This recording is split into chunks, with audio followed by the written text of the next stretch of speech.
Hello बच्चों, आज हम बहुत ही इम्पोर्टेंट टॉपिक डिस्कस करने वाले हैं इस वीडियो में। Beta elimination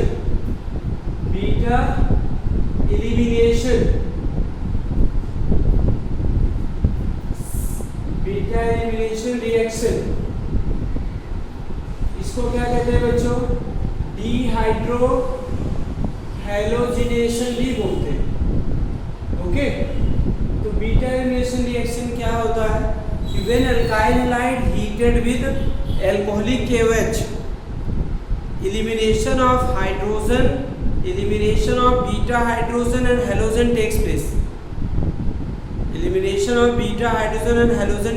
This is called as elimination reaction. उसे क्या कहते हैं? elimination reaction. For example, यहाँ पे आप देख सकते हैं CH3 single bond CH2Cl when heated with alcoholic KOH, तो एलिमिनेशन ऑफ क्या होगा? Beta hydrogen. देखिए, दिस इज द हैलोजन, तो this carbon is the alpha carbon and this carbon is the beta carbon. The function group attached from that carbon act as the alpha carbon और इसका अगला carbon क्या होगा? Beta carbon. तो क्या हो रहा है? एलिमिनेशन, हाइड्रोजन और हाइड्रोजन का एलिमिनेशन हो रहा है। तो क्या बनाएगा बताइए? CH2 double bond CH2 plus KCl plus क्या होगा? H2। इसी को हम क्या बोलते हैं?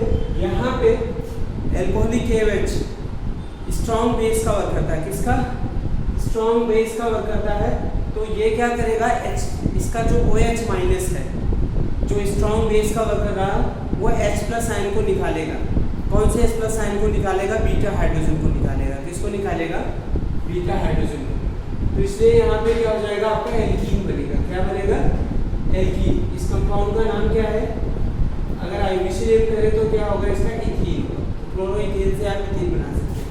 वन मोर एक एग्जांपल और देते हैं। जैसे देखिए CH3 CH2Br, आप इसको एल्कोहलिक KOH के साथ क्या करते हैं? एल्कोहलिक KOH के साथ क्या करते हैं? रिएक्ट कराते हैं। तो क्या बनाएगा बताइए? ये बनाएगा आपका, देखिए, ये अल्फा कार्बन हो गया, ये बीटा हाइड्रोजन हो गया। तो यहाँ से हैलोजन का एलिमिनेशन होगा, यहाँ से बीटा हाइड्रोजन का एलिमिनेशन होगा। तो क्या होगा? CH3CH double bond CH2 plus KBr plus क्या होगा? H2 प्लस क्या होगा? H2। नाउ अब इसके बाद अगर हमने क्या लिया? कुछ ऐसा ले लिया CH2 CH3, इसको हम क्या करते हैं? एल्कोहलिक KOH के साथ क्या करते हैं? हीट करते हैं। तो क्या बनेगा? CH3, देखिए यहाँ पे दो प्रोडक्ट बनने की प्रॉपर्टी है। एक तो बनेगा बेटा CH3CH डबल बॉन्ड CH3, ये आपका है ब्यूटीन 2, ये बनेगा यहाँ पे 81% प्लस दूसरा जो बनेगा आपका यहाँ से निकल सकता। देखिए, ये आपका अल्फा कार्बन है, यहाँ भी बीटा हाइड्रोजन है, यहाँ भी बीटा हाइड्रोजन है। ओके, तो ये क्या होगा? CH2 double bond CH2 CH3, ये क्या बनेगा आपका? ब्यूटीन 1, ये क्या बनेगा आपका? 19% बनेगा। अब यहाँ ये जो एलिमिनेशन हो रहा बेटा, सेटजेफ रूल के अकॉर्डिंग हो रहा है। किसके अकॉर्डिंग हो रहा? सेटजेफ रूल। ठीक है ना? कौन सा रूल बोलते हैं इसको? सेटजेफ रूल। सेटजेफ रूल क्या कहता है? Elimination of beta hydrogen takes place from that carbon which is highly substituted.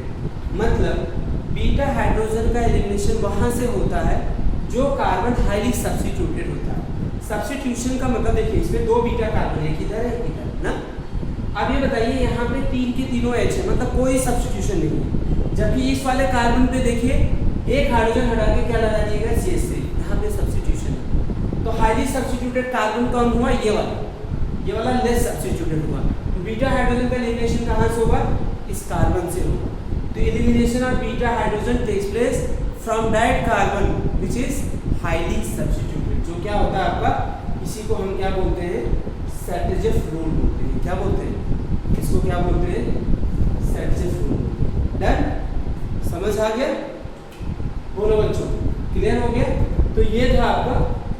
अच्छा एक चीज मैं आपको बताऊं, यहाँ पे याद रखना, यहाँ पे ब्यूटीन 2 बना, तो ब्यूटीन 2 आइसोमेरिज्म शो करेगा। कौन सा आइसोमेरिज्म शो करेगा? Geometrical isomerism. मतलब ये दो आइसोमर्स बनाएगा जिसे क्या बोलते हैं? Cis trans isomers.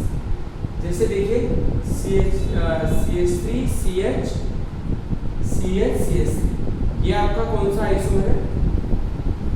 ये कौन सा आइसोमर शो करेगा? Geometrical isomers. इसका नाम है आपका ब्यूटीन 2 या ब्यूट-2-इन। तो इसका कितना परसेंट था? आपने अभी देखा था 81% था मेजर प्रोडक्ट। ये आपका क्या था? इस रिएक्शन का मेजर प्रोडक्ट। तो इसमें दो आइसोमर्स बनेंगे, एक क्या बनेगा? सिस आइसोमर, दूसरा क्या बनेगा? Trans isomer. तो सिस आइसोमर का नाम क्या लिखते हैं? ऐसे सिस ब्यूटीन। क्या लिखेंगे? सिस ब्यूट-2-इन। दूसरा क्या लिखेंगे? ट्रांस ब्यूट-2-इन।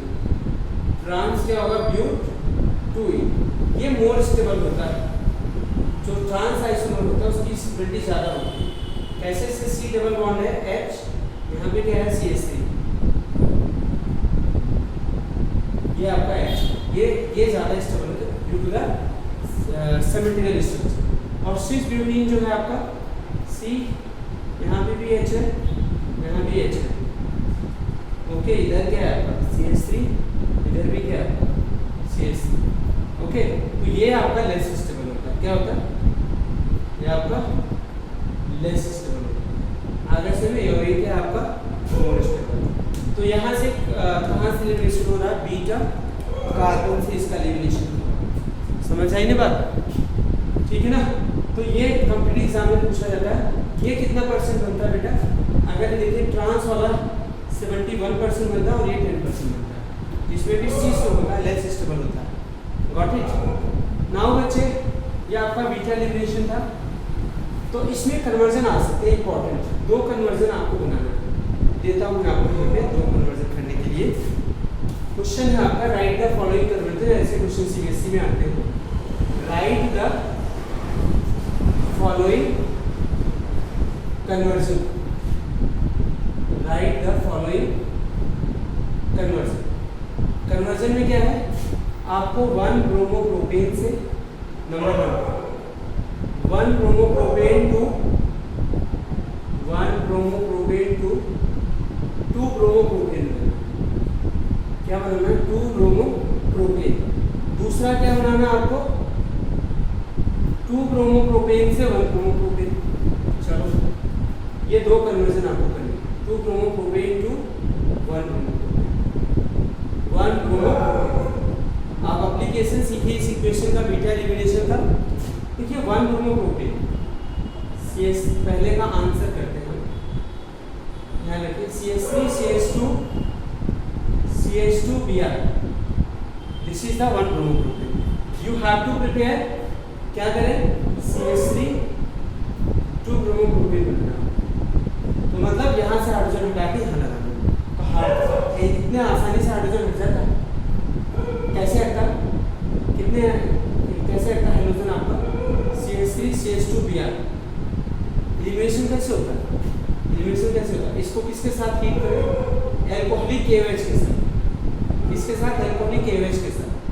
एल्कोहलिक KOH के साथ जब हीट करते हैं तो यहाँ से Br और यहाँ से क्या होगा? हाइड्रोजन। ये बन गया CH3 CH double bond CH2। अब क्या करें बताइए? इसको HBr के साथ ले करें। किसके साथ ले करें? HBr के साथ। तो क्या बनेगा? CH3 CH Br क्या होगा? CH। मार्कोनी का आपको बॉडी कंडीशन होगा। देखो बन गया। पहले एल्कोहलिक KOH लिया, यहाँ से क्या क्या निकला बेटा? KBr और वाटर क्या बन गया आपका? एल्कीन। एल्कीन को फर्दर किसके साथ लेकर आ बेटा? HBr के साथ। एडिशन किसके अकॉर्डिंग होगा? मार्कोनी का के अकॉर्डिंग। तो ये बन जाएगा। दूसरा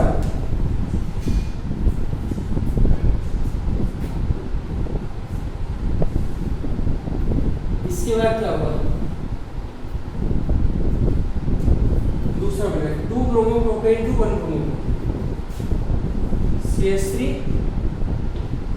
2 ब्रोमोप्रोपेन, यहाँ पे Br है, सेकेंड वाले का आंसर बता रहे हैं CH3। इससे आपको बनाना है CH3 CH2 CH2 Br ना। तो क्या करेंगे, पहला स्टेप तो सेम होगा आपका, इसको पहले एल्कीन बना लेते हैं ना। क्या करें इसको एल्कीन बनाने के लिए, इसको एल्कोहलिक किसके साथ, एल्कोहलिक KOH के साथ हीट करते हैं ना। तो हीट करते हैं तो क्या निकल जाएगा, KBrH2, क्या बनेगा, एल्कीन बनेगा। कौन सा एल्कीन बनेगा, प्रोपीन। चाहे आप Br यहाँ से, चाहे यहाँ से हाइड्रोजन निकाल दो, चाहे हाइड्रोजन यहाँ से निकाल दो, दोनों बीटा हाइड्रोजन, ये होगा CH2 प्लस। और क्या करेंगे बताइए यहाँ पे, इसके बाद क्या करें, हमें 1 ब्रोमो बनाना है ये वाला, तो Br यहाँ आना चाहिए। तो HBr को रिएक्ट कराएं, लेकिन किसकी प्रेजेंस में, बेंजोइल परऑक्साइड की प्रेजेंस में, परऑक्साइड की प्रेजेंस में, बेंजोइल परऑक्साइड की प्रेजेंस में कराएं। तो बेंजोइल परऑक्साइड की प्रेजेंस में कराएं तो एडिशन किसके अकॉर्डिंग होता है, एंटी मार्कोनिक कंपाउंड के अकॉर्डिंग। तो यहाँ पे क्या बन जाता है, 1 ब्रोमो। एक रीजनिंग क्वेश्चन होता है कि जब हम क्या करते हैं, एल्काइल हैलाइड को किसके साथ रिएक्ट कराते हैं, एक्वस KOH के साथ रिएक्ट कराते हैं तो एल्कोहल देता है।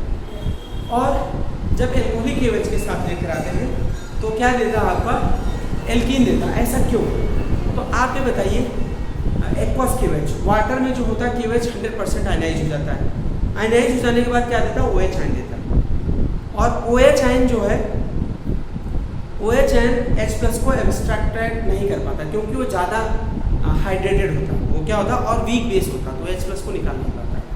तो क्या देता है, OH ion minus strong nucleophile का वर्क करता है, तो हाइड्रोजन को सब्स्टिट्यूट कर देता है। मतलब हाइड्रोजन को नहीं निकाल पाया तो स्ट्रॉन्ग न्यूक्लियोफाइल देन हाइड्रोजन, तो हाइड्रोजन को क्या करता है, सब्स्टिट्यूट कर देता है। लेकिन जब आप एल्कोहलिक KOH लेते हैं, क्या लेते हैं, एल्कोहलिक KOH, तो एल्कोहलिक KOH में 2 आयन्स होते हैं, एक तो हाइड्रोक्साइड आयन होता है और एक दूसरा एथॉक्साइड आयन होता है।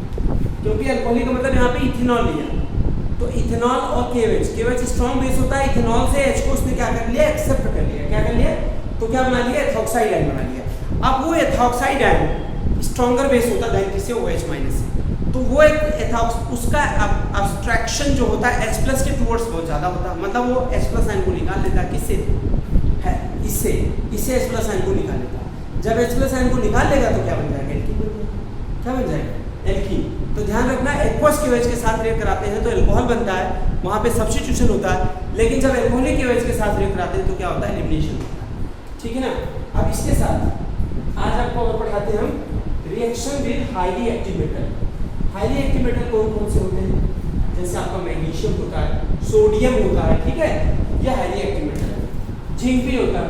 तो यहाँ पे लिखना रिएक्शन विद, क्या है, reaction with highly active metal. Reaction with क्या है, highly active metal. Highly active metal के साथ रिएक्शन कराते हैं। ये थर्ड रिएक्शन हैलोएल्कीन की। तो सबसे पहले हम इसमें कराते हैं रिएक्शन विद सोडियम मेटल, इसके साथ रिएक्शन विद मैग्नीशियम कराते हैं, सोडियम बाद में करेंगे, मैग्नीशियम मेटल, क्या है आपका, Mg मेटल, ठीक है ना। तो यहाँ पे क्या करते हैं, RX लेते हैं और उसको Mg के साथ रिएक्ट करते हैं। इन प्रेजेंस ऑफ क्या होगा, dry ether. In presence of क्या होगा, ड्राई ईथर।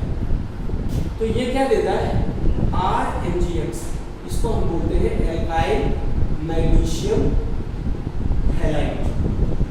इसको क्या बोलते हैं, alkyl magnesium halide. It is also known as the Grignard reagent. इसको और कौन सा रिएजेंट बोलते हैं, ग्रिग्नार्ड रिएजेंट बच्चों, ठीक है ना, ध्यान रखिएगा।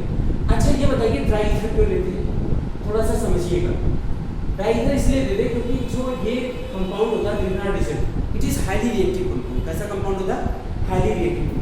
अगर मॉइस्चर या वाटर होगा तो फास्टर रिएक्ट कर लेता है। क्या कर लेता है, ग्रिग्नार्ड रिएजेंट इज वेरी या highly reactive towards the moisture और वाटर, तो it will give the RH plus और क्या देगा, MgOH X देगा। तो this is the alkene, this is the alkene और दिस इज द बेस। तो आपसे रीजनिंग क्वेश्चन पूछा जाता है, why is the Grignard reagent prepared in anhydrous condition, dry ether लिया, in the hydrous condition it is highly reactive, it react with water to form alkane and alkali, मतलब base क्या बना लेता है, base बना लेता है। That's why Grignard reagent is prepared in the anhydrous compound. It is very important compound. Grignard reagent is also called the organometallic compound. Grignard reagent is also known as organometallic compound. Grignard reagent is also known as organometallic compound. Got it? समझ आया कि नहीं है? ये आपको organometallic compound कहते हैं। क्यों ऑर्गेनोमेटेलिक कंपाउंड कहते हैं? अगर हम किसी R की जगह अल्काइल ग्रुप ले लेते, जैसे देखो CH3MgBr, यहाँ मेटल ने किसके साथ बनना है, कार्बन के साथ। तो कार्बन क्या होता है, ऑर्गेनिक होता है, और ये मेटल होता है, तो क्या होगा, ऑर्गेनोमेटेलिक कंपाउंड। तो ये क्या फॉर्म करता है, ऑर्गेनोमेटेलिक कंपाउंड फॉर्म करता है। समझ आई नहीं है? तो जब ये Grignard reagent के साथ लेकर आते हैं तो क्या बनाता है, वेरी इंपॉर्टेंट है। जैसे मैं आपको कहूँ कि आपको क्लोरोमीथेन से क्या बनाना है, मीथेन बनाना है, तो Grignard reagent से कैसे बनाएंगे? यहाँ पे क्लोरोमीथेन से क्या बनाना है आपको, क्लोरोमीथेन टू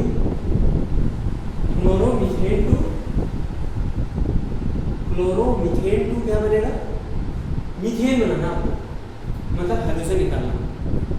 क्या निकालना, ये आपका क्या है, CH3Cl, इससे आपको बनाना मीथेन। तो क्या करते हैं, इस कंपाउंड को मैग्नीशियम के साथ लेकर आते हैं in presence of dry ether. तो बच्चा क्या देगा, CH3MgCl, इसको क्या बोलते हैं, methyl magnesium chloride. What is this, methyl magnesium chloride. It is called the Grignard reagent, it is also known as the Grignard reagent।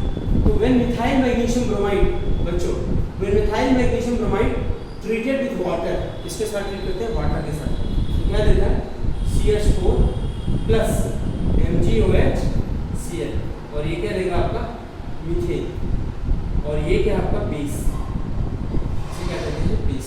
समझ आया? तो देखो हमारा मीथेन बन गया। तो हम बहुत ऐसे पढ़ते हैं, जैसे हमने क्या किया, ये bromo 1-bromocyclohexane, 1-bromocyclohexane, when 1-bromocyclohexane treated with किसके साथ, इसके साथ इसको लेकर आते हैं, बताइए, ड्राई ईथर के साथ, किसके साथ, ड्राई ईथर के साथ। तो क्या लेगा बताइए, MgBr, इसे बोलते हैं cyclohexyl magnesium bromide, cyclohexyl magnesium bromide. ये भी Grignard reagent, ये भी क्या है, Grignard reagent। तो ध्यान रखिएगा बच्चों। नेक्स्ट, अब हम आपको दूसरा रिएक्शन करा लेते हैं, रिएक्शन भी सोडियम मेटल, जो कि वुड्स रिएक्शन है। क्या है, 11 में पढ़ा आपने इसको, Wurtz reaction. Second reaction with क्या है आपका, reaction with Na metal, sodium metal. तो इसके साथ ही आपकी हेलोएल्केन की रिएक्शन खत्म हो जाएगी। रिएक्शन विद सोडियम मेटल, तो सोडियम मेटल के साथ रिएक्शन, कौन सी रिएक्शन, आपकी वुड्स रिएक्शन। इसमें क्या कंडीशन है, when two same alkyl halide, दो सेम alkyl halide हैं, जैसे RX प्लस 2Na प्लस क्या होगा, RX इन प्रेजेंस ऑफ क्या होगा, ड्राई ईथर, तो क्या देगा, RR प्लस 2NaX, इसे क्या बोलते हैं, एल्केन। इसमें जो एल्केन बनता है ना बेटा, वो क्या होता है, वो alkane having the even number of carbon atom. जैसे आप रिएक्शन कराते हैं CH3Cl प्लस 2Na, देखिए ड्राई ईथर क्यों लेते हैं, क्योंकि sodium is very reactive towards moisture water ना, तो एयर सबके साथ ये कर लेता है, तो सरफ जो इन्वायरमेंट रखते हैं वो ईथर का रखते हैं। तो ये क्या देगा बच्चों, CH3 प्लस क्या देगा, 2NaCl। देखिए क्लोरोमीथेन से क्या बन गया, what is the name of this compound, chloromethane. तो क्या बना आपका, इथेन बन गया। क्या बन गया, इथेन। इसी को क्या बोलते हैं, वुड्स रिएक्शन बोलते हैं। क्या बोलते हैं, वुड्स रिएक्शन। इसमें अगर आपको एल्केन बनाना है, ऑड नंबर ऑफ कार्बन है, तो नहीं बनता। ये इसकी लिमिटेशन है। इसकी लिमिटेशन क्या है, इसमें मीथेन नहीं बना सकते। क्या नहीं बना सकते, लिमिटेशन, वुड्स रिएक्शन की लिमिटेशन क्या है, methane can not be prepared, methane नहीं बना सकते, number 1। Number 2, alkane having odd number of carbon atom can not be prepared, उसे नहीं बना सकते। जो odd number of alkane contain करते हैं उसको भी नहीं बना सकते। ओके, समझ आया कि नहीं आया? ठीक है ना? क्यों नहीं बना सकते? क्योंकि ऑड नंबर वाला एल्केन लेना है तो आपको एल्काइल लाइट क्या लेना पड़ेगा? दूसरा लेना पड़ेगा। क्या लेना पड़ेगा? दूसरा लेना पड़ेगा। ठीक है ना? यहाँ पे एल्काइल लाइट क्या लेना पड़ेगा? दूसरा। तो क्या देगा? देखिए, ये पहले तो खुद के साथ रिएक्ट करेगा तो ये बनाएगा CH3 फिर ये इसके साथ रिएक्ट करेगा तो क्या बनेगा? इसमें देखो बहुत सारे प्रोडक्ट बन जाते हैं। CH3 प्रोपेन बनेगा, फिर ये खुद के साथ रिएक्ट करेगा, इसमें देखो 3 प्रोडक्ट बन गए और इनके मॉलिक्यूलर मास काफ़ी क्लोज है और इनको हम फ्रैक्शनल डिस्टिलेशन मेथड से भी नहीं सेपरेट कर सकते। कौन से मेथड से? फ्रैक्शनल डिस्टिलेशन मेथड से भी नहीं सेपरेट कर सकते। तो इसलिए हम alkane having odd number of carbon atom can not be prepared, मतलब जिसमें विषम नंबर के कार्बन होते हैं उनको हम नहीं बना सकते, क्योंकि उनको बनाने के लिए आपको क्या लेना पड़ेगा? डिफरेंट एल्काइल लाइट लेना पड़ेगा और डिफरेंट एल्काइल लाइट लेने पे बहुत सारे प्रोडक्ट बनेंगे। They can not be separated by the even simple distillation method. तो नाउ बच्चों, वीडियो देखते रहिए, सब्सक्राइब करते रहिए, शेयर करते रहिए और आपको एकदम JEE मेन और बोर्ड तक के आपको बहुत ही अच्छा आपको मिलेगा। Thank you very much.